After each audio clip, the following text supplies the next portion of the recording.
Hey guys, I'm going to show you how to replace the lower radiator hose on mine is a 2001 Dodge Dakota, and it should work on the I guess maybe 99 to 04 Durangos with the 4.7 liter and 99 or 2004 Dakotas with the 4.7 liter. I think the 5.2 and 5.9 may be a little different,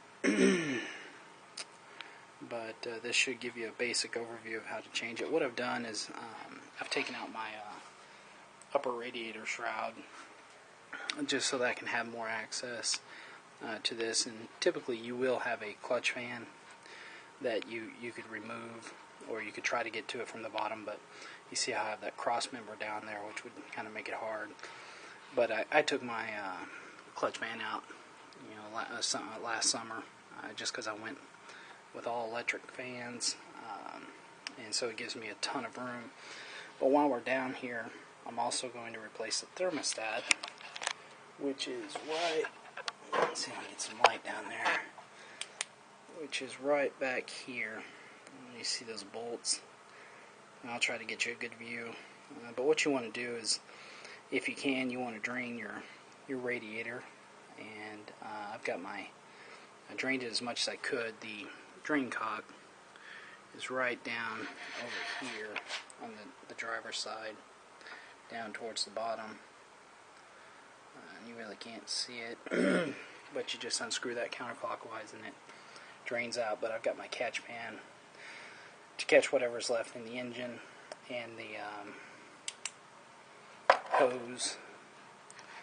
But let's go ahead and get you positioned. Okay.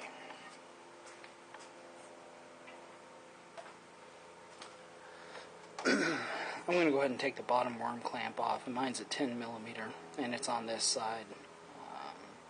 I'll get that off, and it'll drain some radiator fluid down into my catch pan down there.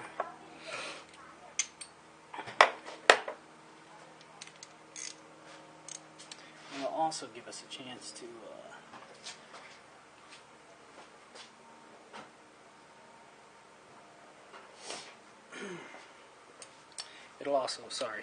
I got distracted.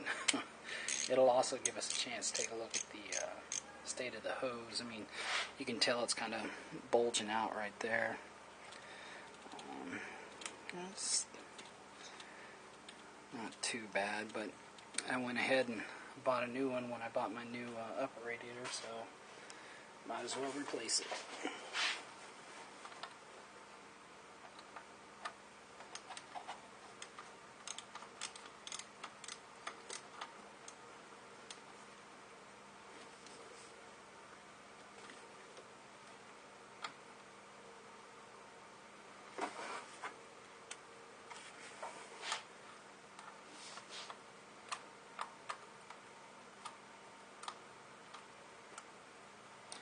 Some of these worm clamps, like this one, are actually behaving. It's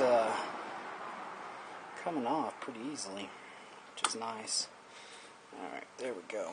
And if you ever have problems getting an old hose off, and you're twisting it and can't get it, don't fight anymore, just cut it.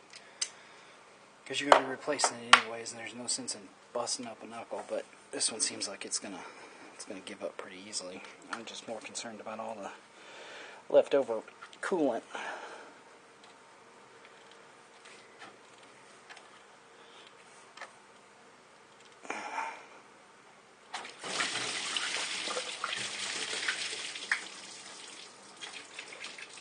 Wow. This is a lot more than I was expecting. Well, you're not having fun unless you get nasty and greasy and cold and wet. It's about 38 degrees out here, and it is no fun.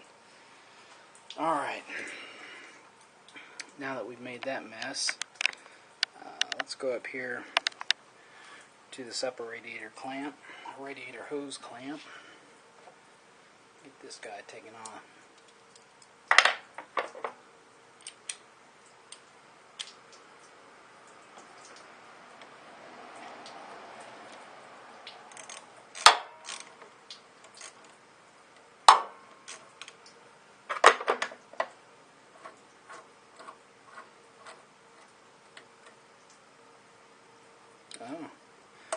just came completely apart.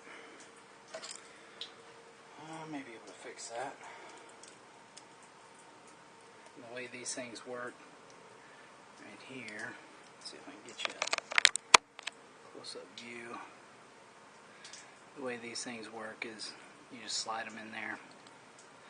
You should be able to screw them until they catch. Just like that. There you go. All better. Alright. So let's try to get this guy off. He doesn't look like he's going to fight too hard. Nah, he's a cupcake. There we go. So I'm going to keep my old clamp right down here and set it aside so I don't lose it. Just take a minute to inspect your hose. I don't see any obvious cracks. I mean, I'm glad I'm going to replace it. So we just toss that one to the side.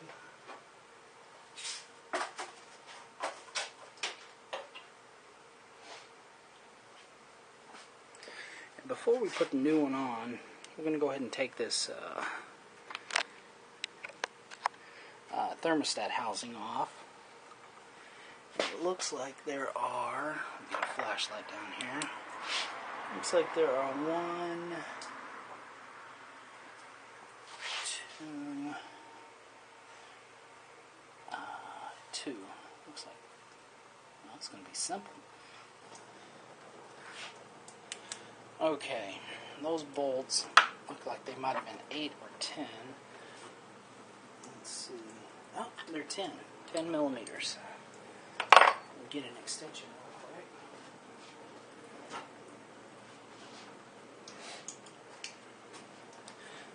Let's take this guy out.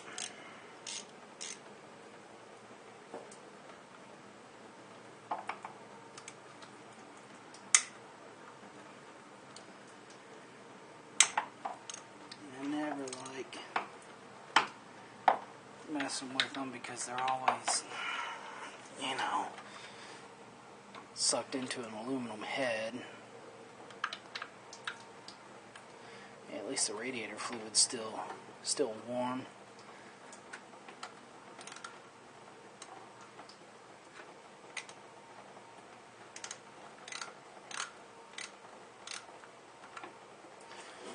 Alright, that one's being a little difficult. Anyways, like I was saying about the aluminum head, since it is bolted into an aluminum portion, I'm always afraid I'm going to snap one of those bolts off or cross-thread the aluminum. It's always been a fear of mine. Come on.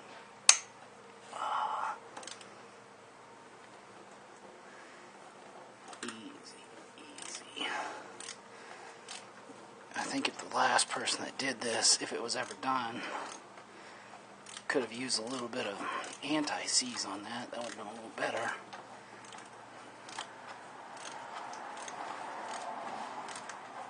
Alright. Almost there. I'm going to take the bottom one completely out so that more of the radiator fluid will come out.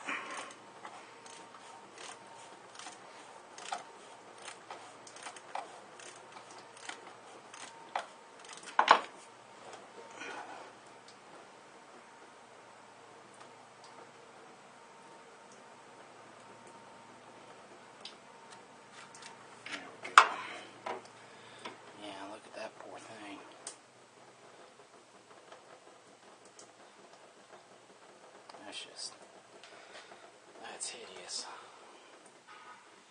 Well, I'll definitely clean that off. Okay, I'm going to give the housing a little wiggle to help any radiator fluid come out. I'll let that sit there for a second.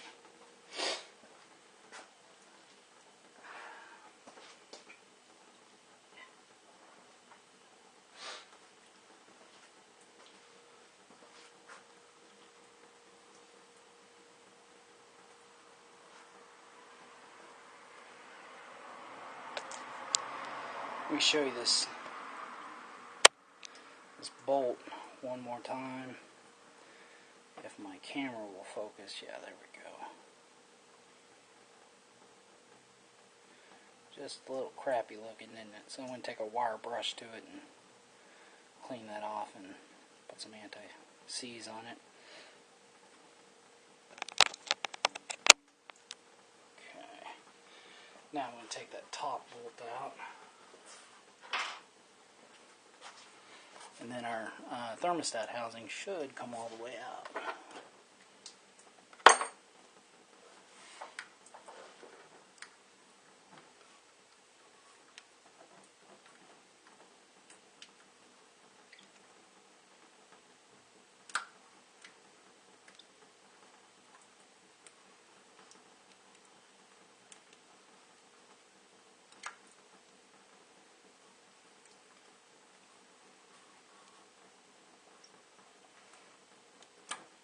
Doesn't help that my hands are wet and slippery.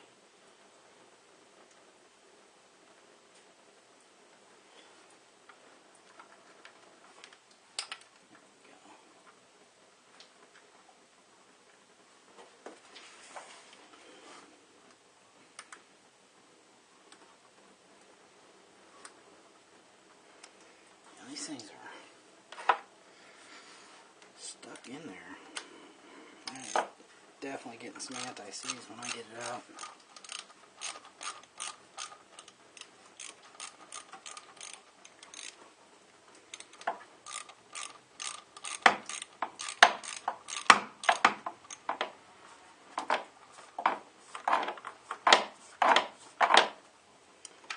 Come on, big guy. Yeah. Yeah, not too bad. This one looks like it was almost a new bolt.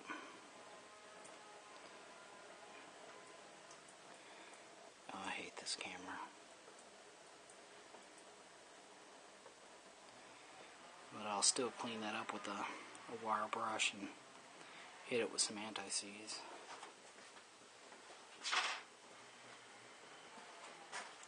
Alright, now we should just grab a hold of it and pull it towards the front of the truck. There we go.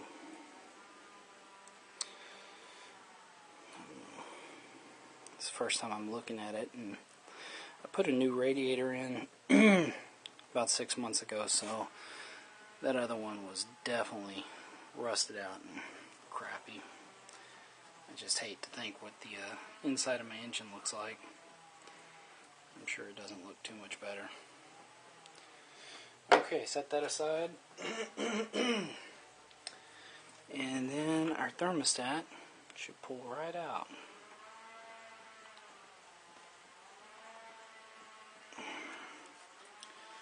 Should.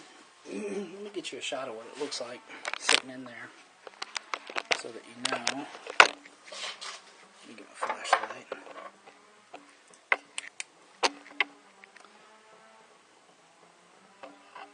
There you go. There's the thermostat. And this guy should just pull right out. But there's the housing. What we'll want to do is clean up that mating surface, because if you look at the thermostat, it's built to have its own gasket built onto the thermostat, so you don't really have a housing gasket. It just sits flush with the block, and the thermostat handles the gasket portion. So I'm going to get that out and we'll take a look at it. Alright, I got the thermostat out. It looks okay. I mean, the gasket's not all beat to hell or anything, but I went ahead and bought a new one, so I'm going to put a new one in there. What I'm going to do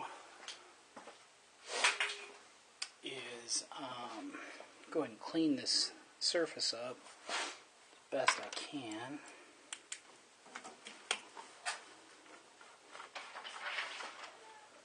And we'll see.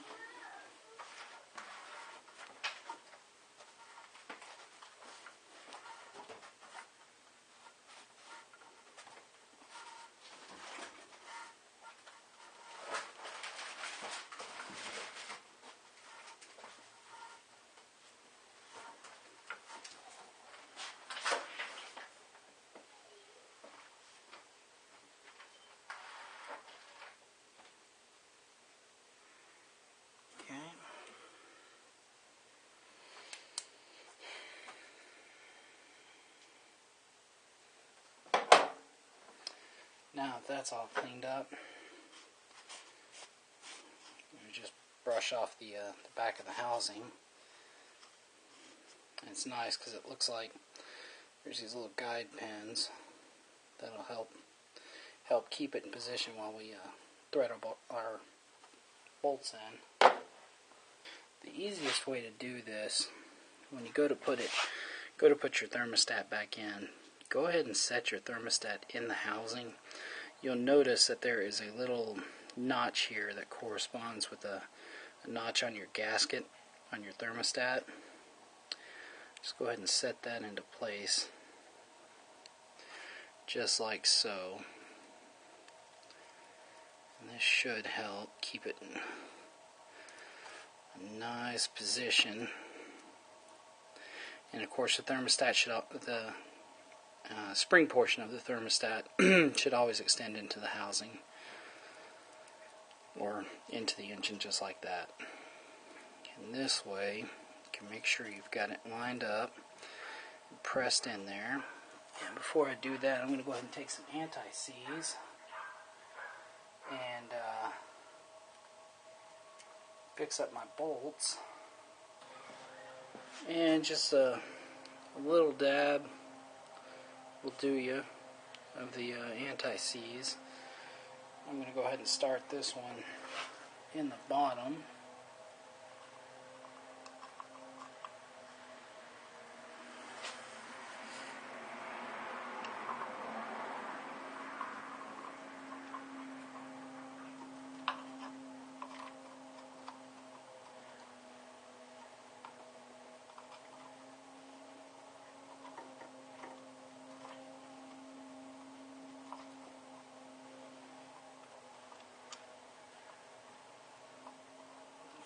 Trying to get my thermostat housing in place and seated, and then I'll put the bolt in. Thought it'd be a one-shot deal.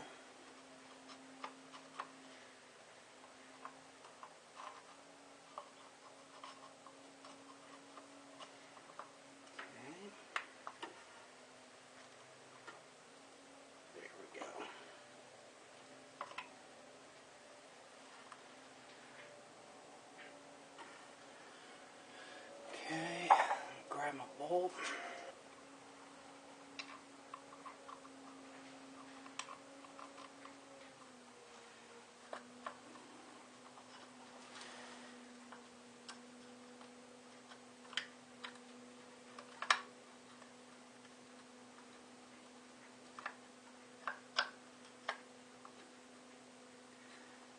Okay, got a couple of threads started on that lower one. So now, I'll get my upper one started. Same thing, going to take a little bit of anti-seize, put it on there.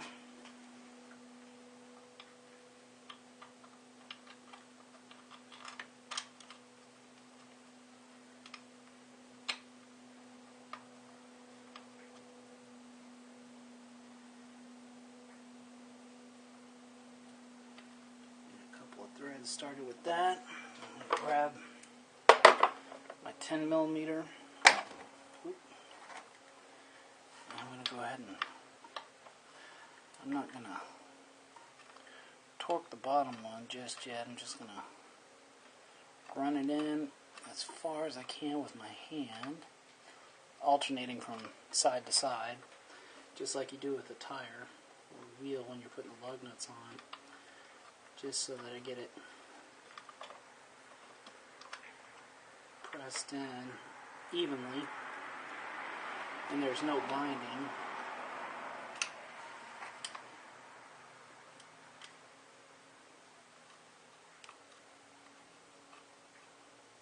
Okay. Now I'll go ahead and get my ratchet and tighten it up. Now these, I believe the service manual calls for 12 to 14 inch-pounds of torque, and that's pretty low. I loaned my inch-pound torque wrench out to my friend, and haven't gotten it back. But I also didn't expect to have to be doing this. So I'm going to have to wing it and go by feel. So basically, don't kill these, just snug them down to where you can press that thermostat gasket and stop you from having leaks. And just make sure you alternate from top to bottom, just so you don't get it crooked as you're pushing those guide pins in and tightening these bolts down. There we go. It's starting to get pretty nice. And I'm going to call that good. Check the bottom one more time.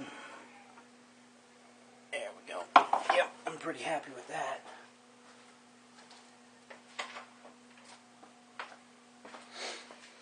So, now what we need to do is just put our hose back on.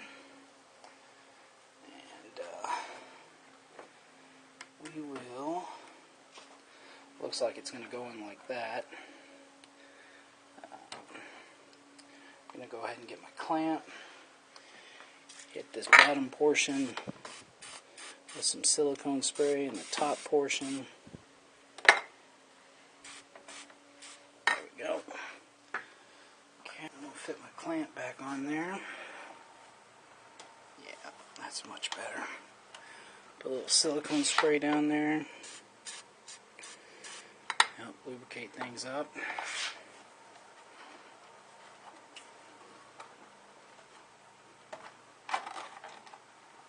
Get that on there.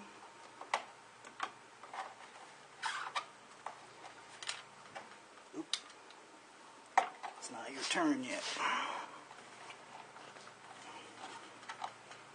Okay, there we go. So now, I'll go ahead and make sure I like how my hose is placed. I'm pretty happy with that. I'm checking the bottom of the housing to make sure we have good coverage, and we do. So I'm going to go ahead and tighten this up.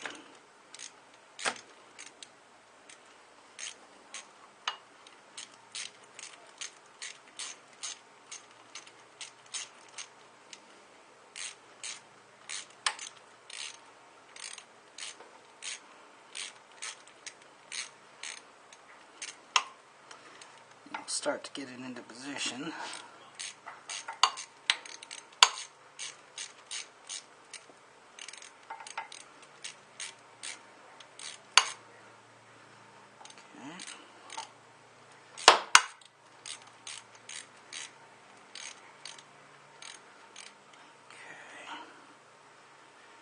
Alright, pretty happy with where it's at, so I'm going to go ahead and tighten it up.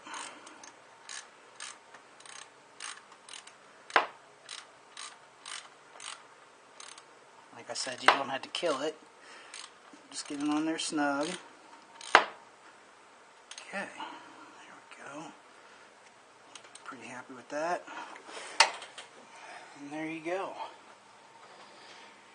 You have a brand new lower radiator hose installed and a new thermostat. This shouldn't take more than about 10 or 15 minutes. For me, it took about 20-30 minutes just because I was videoing it and decided to use a new clamp, which, in hindsight, probably wouldn't kill you to go ahead and just use new clamps anyways.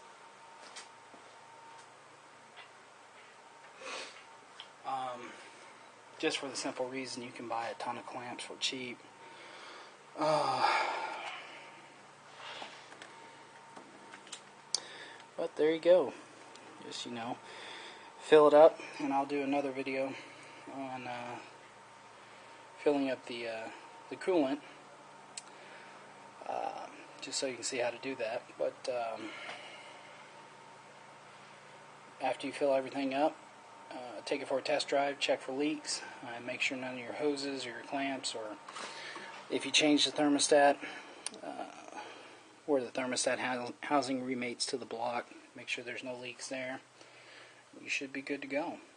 All right, leave some comments or questions. If there's something I could have done different, definitely leave me your opinion. I love to hear y'all's comments and thoughts. So, but I hope this helps somebody, and thanks for watching.